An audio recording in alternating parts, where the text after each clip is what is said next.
जय हिंद दोस्तों, मैं हूं विनोद और मैं आप सभी का अपने इस YouTube चैनल पर स्वागत करता हूं। आज हम लोग देखने वाले हैं विनोबा भावे विश्वविद्यालय के बीकॉम सेमेस्टर 1 का सिलेबस।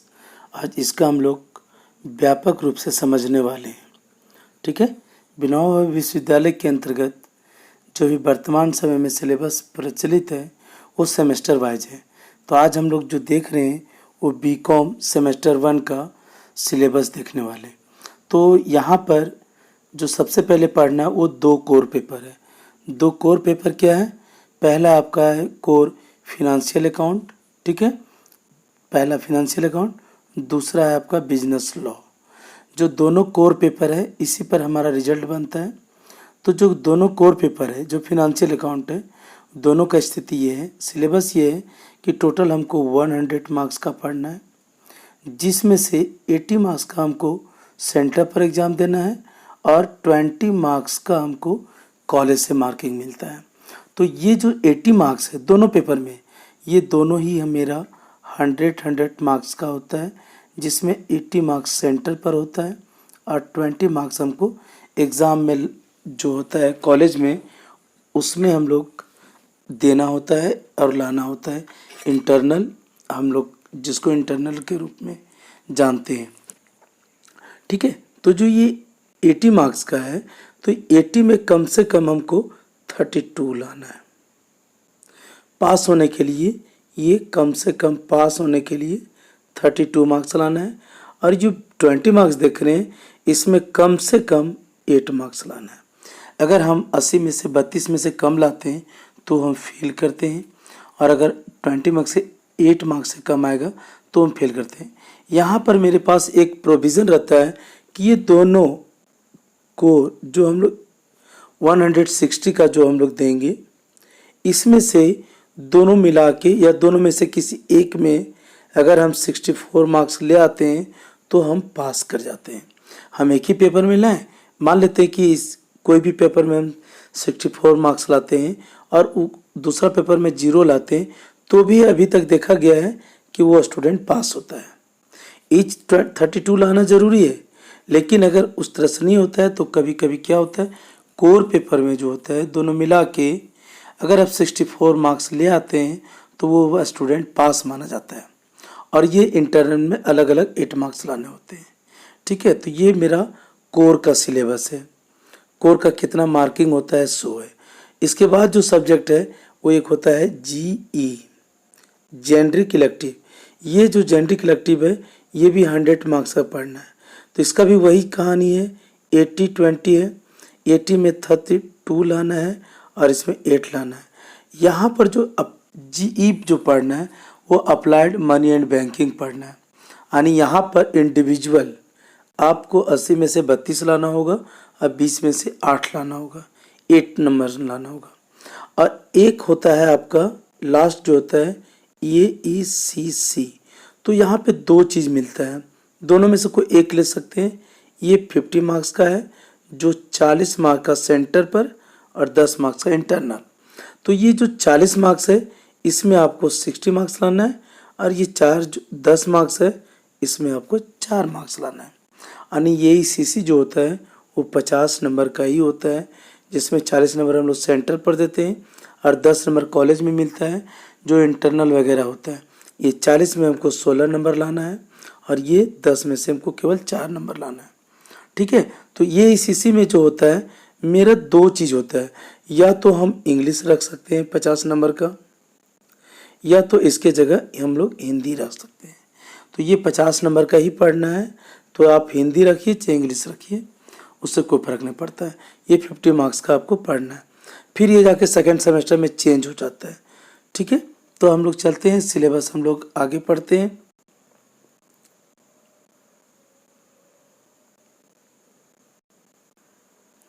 तो हम लोग यहाँ पे देख सकते हैं syllabus BCom semester 1 Vinoba Bhave university Hazaribagh. Paper code का नाम है 312 और आपका सब्जेक्ट का नाम है फिनेंशियल अकाउंटिंग फर्स्ट। तो फिनेंशियल अकाउंटिंग फर्स्ट यहाँ पे है और फिनेंशियल अकाउंटिंग सेकेंड आपका पढ़ना है सेमेस्टर 2 में। तो यहाँ पे आप देख सकते हैं ड्यूरेशन 3 आवर्स दिया हुआ है। एक्सटर्नल यानी जो हम लोग सेंटर पर एग्ज़ाम देते हैं वो 80 मार्क्स का है और इंटरनल मेरा 20 मार्क्स का है। ठीक है, तो हम लोग आगे बढ़ते हैं। हम लोग देखते हैं यहाँ पे टोटल आपको जो पढ़ना है वो टोटल 4 यूनिट्स पढ़ना है। ठीक है, 4 यूनिट्स में दिया हुआ है। पहला यूनिट्स जो है दे रहा है यहाँ पे आपका यूनिट फर्स्ट, कहता है थ्योरेटिकल फ्रेमवर्क। थ्योरेटिकल ये में बेसिकली थ्योरेटिकल पार्ट होता है, यहाँ से मैथ नहीं होता है। कहता है the nature of financial accounting principle, basic concept and convention. दूसरा इसमें पढ़ना है financial accounting standard, concept, benefits, procedure for issuing accounting standard in India, यानी अकाउंटिंग स्टैंडर्ड इंडिया में जितने तरह का है उसका पूरा पढ़ना है। साइलेंट फीचर अकाउंटिंग स्टैंडर्ड, कहता है international financial reporting standards, need and procedures. तो यहाँ पे आपको अकाउंटिंग स्टैंडर्ड पढ़ना है आपको। ठीक है, तो ये आपका यूनिट 1 में 2 पार्ट बांटा है। ये में है थ्योरेटिकल फ्रेमवर्क और बी में आपका है अकाउंटिंग प्रोसेस। अकाउंटिंग प्रोसेस में पढ़ रहा है आपका to record business transaction journal. यहाँ पर देखिए जो आपको है, यहाँ से क्वेश्चन हमेशा आता है जर्नल एंट्रीज। जर्नल एंट्रीज यहाँ पे चूँकि ये फर्स्ट ईयर में भी पढ़ना होता है तो यहाँ से क्वेश्चन पूछता है, इसको थोड़ा सा ध्यान से पढ़िएगा। सब डिवीजन ऑफ जर्नल, यहाँ पे sub division of journal 2 part में हम लोग पढ़े थे, कैश बुक, और दूसरा हम लोग पार्ट में पढ़े थे परचेज सेल्स बुक वगैरह। तो यहाँ पे पढ़ना है आपको journal, subsidy of journal, ledger और trial balance, rectification of periods और बैंक रिकॉन्सिलिएशन स्टेटमेंट। तो ये जो हम लोग अभी यहाँ पे देख पा रहे हैं बी पार्ट, तो टोटल का टोटल हम लोग 11th में पढ़ चुके हैं। तो यहाँ से क्वेश्चन आपका निश्चित रूप से लगभग प्रायः हमेशा यहाँ से पूछा जाता है। तो इस यूनिट में से इस चैप्टर को आप जरूर कर लेंगे यहाँ पे, क्योंकि आप 11th में पढ़ चुके हैं journal, subsidy of journal, ledger, trial balance, rectification of periods और BRS यानी बैंक रिकॉन्सिलिएशन स्टेटमेंट। ठीक है, अब हम लोग देखते हैं यूनिट 2। यूनिट 2 में देख रहे हैं हम लोग फिनेंशियल अकाउंटिंग के अंतर्गत। यहाँ पे आपको यहाँ पर भी 2 पार्ट में बांटा है, capital and revenue expenditure and receipt, general introduction only, यानी capital and revenue expenditure and receipt यहाँ पे पढ़ना है आपको। और आपका जो यहाँ पे पढ़ना है वो एक दूसरा जो इम्पोर्टेंट्स है वो आपका है preparation accounting for non profit organisation. ठीक है, नॉन प्रॉफिट ऑर्गेनाइजेशन हमको यहाँ पे पढ़ना है, जो आपको 12th में पढ़ना था। ये आप 12th में पढ़ चुके हैं ऑलरेडी। तो इसका मतलब है कि यूनिट 1 और यूनिट 2 आपके लिए यहाँ पर बहुत ही महत्वपूर्ण होने वाला है। इसको आप ठीक से अब देखेंगे इसको। यूनिट 3 में आपको पढ़ना है 3 चैप्टर जो बहुत ही इंपॉर्टेंट होने वाला है, यहाँ पे बहुत इंपॉर्टेंट है, जिसमें से रॉयल्टी तो प्रत्येक साल आता ही आता है, रॉयल्टी। उसके बाद है क्या, इंस्टॉलमेंट और हायर परचेज में से कोई एक आएगा, लेकिन रॉयल्टी तो कन्फर्म ही आता है। तो जो यूनिट 3 है वो भी आपका बहुत इंपॉर्टेंट है। 3 चैप्टर में से कोई 2 चैप्टर तो मैथ पूछना ही पूछना है, तो इसको आप बहुत अच्छे से देख लेंगे। चलते हैं यूनिट 4, कहता है accounting for dissolution of partnership, यानी यहाँ पे पार्टनरशिप पढ़ना है, जिसमें accounting of dissolution of the partnership firm including insolvency of partners, sale to a limited company and piecemeal distribution method of dissolution accounting, यानी यहाँ पे पार्टनरशिप पढ़ना है। तो ये भी आपका इम्पोर्टेंट चैप्टर है। तो कुल मिला के यहाँ पे 4 यूनिट पढ़ना है। 4 यूनिट में से टॉप 3 जो है सो बहुत ही इम्पोर्टेंट है और चौथा यूनिट भी बहुत ही इम्पोर्टेंट है। तो इसको यहाँ पे देखते हैं हम लोग फिनेंशियल अकाउंट।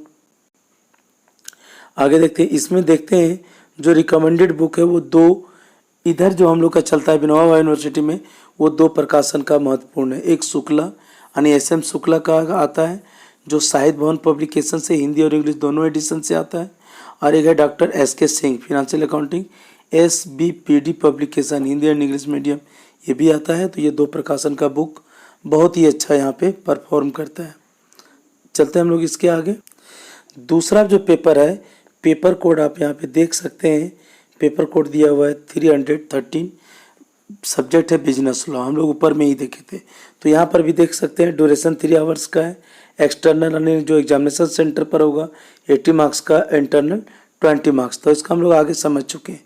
चलते हैं हम लोग इसका आगे देखते हैं हम लोग। तो यूनिट फर्स्ट में आपको पढ़ना है the Indian contract act 1872, principle of law of contract. तो इसमें पढ़ना है आपका कॉन्ट्रैक्ट। देख रहे हैं यहाँ पे जो इसका सब टॉपिक है यहाँ पे दिया हुआ आपका contract, meaning, characteristics and kinds.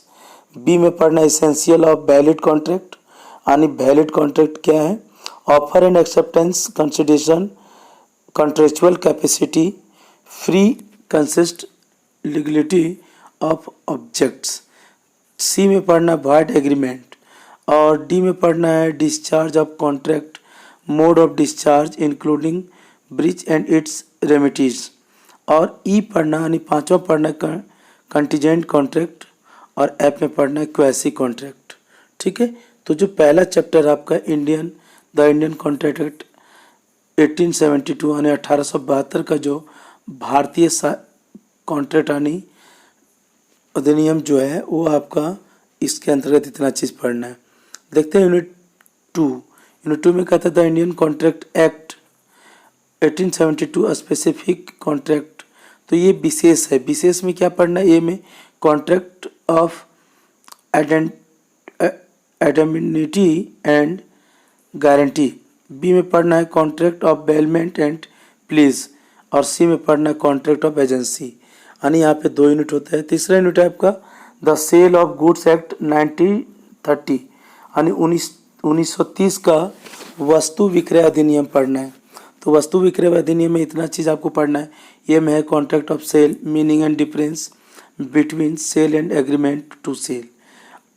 B में पढ़ना है कंसिडरेशन, कंडीशंस एंड वारंटीज। ठीक है। सी में पढ़ना है transfer of ownership in goods including sale by non owners. D में पढ़ना performance of contract of cell.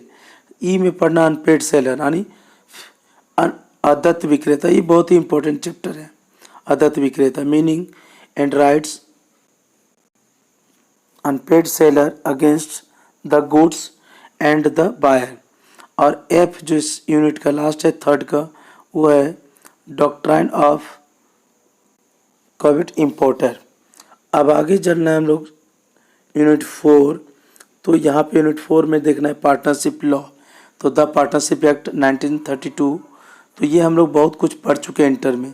Nature and characteristics of partnership यानी साझेदारी की प्रकृति और विशेषताएं। रजिस्ट्रेशन ऑफ फर्म यानी जो संस्था होता है साझेदारी फर्म, उसका रजिस्ट्रेशन कैसे होता है। टाइप्स ऑफ पार्टनर्स यानी पार्टनर्स के साझेदार कितने तरह का होता है। Right and duties of partners यानी जो साझेदार का जो अधिकार और कर्तव्य है वो क्या है। Implied authority of partners, a mode of dissolution of partners. यानी जो यूनिट 4 है हम लोग को इतना चीज़ पढ़ना है।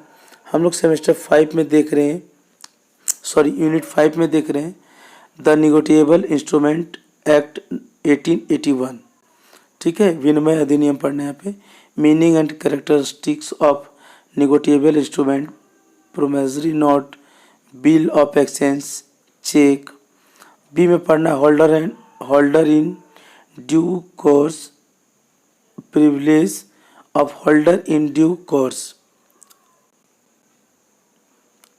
ठीक है। आगे हम लोग देखते हैं सी में पढ़ना आपका negotiation, types of endorsement, crossing of cheque. D E में पढ़ना है बाउंसिंग ऑफ चेक यानी चेक बाउंस जो होता है उसको पढ़ना है। तो यहाँ पे बिजनेस लॉ में टोटल 5 यूनिट आप अभी देख रहे हैं। 5 यूनिट। ये जो भी बुक है वो भी 2 पब्लिकेशंस आता है, हिंदी और इंग्लिश दोनों मीडियम से। SM शुक्ला का आता है और एक आता है डॉक्टर सिंह एंड तिवारी, तो SBPT पब्लिकेशन का, और एक होता है साहित्य भवन पब्लिकेशन का। नेक्स्ट जो पढ़ना है वो आपका है पेपर कोड 314, और सब्जेक्ट आपको बोला गया था कि GE applied money and banking जो आपका है वो GE जेनरिक इलेक्टिव इसको बोला जाता है। तो ये जो यहाँ पे पढ़ना है आपको, यहाँ पर भी टोटल 5 यूनिट पढ़ना है। 5 यूनिट में पहला पढ़ना है मनी। मनी यानी मुद्रा क्या है। तो मुद्रा के बारे में पढ़ना आपको, वैल्यूएशन ऑफ मनी यानी मुद्रा का मूल्यांकन कैसे करेंगे, meaning, definition, function of money यानी मुद्रा के कार्य क्या है, ये बहुत ही इंपॉर्टेंट टॉपिक है। Function of money, form of money, significance of money. दूसरा यूनिट जो है change in the value of money and it's measurement यानी जो चेंज होता है मनी का, जो मुद्रा का, उसका मापन कैसे होता है। इन्फ्लेशन, डिफ्लेशन यानी मुद्रास्फीति, मुद्रा संकुचन। Quantity theory of money, index number, monetary policy, Indian money market यानी भारतीय मुद्रा बाजार वगैरह वगैरह यहाँ पे आपको पढ़ना है यूनिट 2 में। ठीक है, तो यूनिट 2 जो है बहुत ही इंपॉर्टेंट सेशन हम लोग कराने वाला है। यहाँ पे जो है बहुत ही इंपॉर्टेंट चैप्टर यूनिट है ये। चलते नेक्स्ट यूनिट 3 में, कहता है monetary standards, Gresham law, paper standard, principle of note issue, gold standard यानी इतना चीज़ यहाँ पे पढ़ना है। 4 में पढ़ना है आपको बैंकिंग ग्रोथ यानी बैंक जो है उसका विकास, definition and functions, banking system in India यानी भारत में जो बैंकिंग सिस्टम है वो कैसा है, classification and organisation, nationalisation, social control of bank and Indian bank legislation. तो बैंकिंग के बारे में पढ़ना, ये भी मेरा इम्पोर्टेंट यूनिट है। लास्ट जो यूनिट है वो आरबीआई, बहुत ही इम्पोर्टेंट है। आरबीआई से क्वेश्चन हमेशा आता है। रिजर्व बैंक ऑफ इंडिया, तो भारत का रिजर्व बैंक ऑफ इंडिया जो है आरबीआई यानी आरबीआई भारत का केंद्रीय बैंक है। तो प्रत्येक देश का केंद्रीय बैंक होता है, भारत का केंद्रीय बैंक के बारे में पढ़ना। प्राइवेटाइजेशन ऑफ बैंक, जो बैंक का निजीकरण पढ़ना है। Reforms in the banking sector in India and नॉर्थिज्म कमेटी रिपोर्ट्स यानी जो इसमें पढ़ना है। उसके बाद जो इसका सजेस्टेड बुक है तो आप देख सकते हैं यहाँ पे, ये आपका ये और ये सब इम्पोर्टेंट हिंदी मीडियम का आपका। यहाँ पे आप आगे जाएंगे तो ये आपका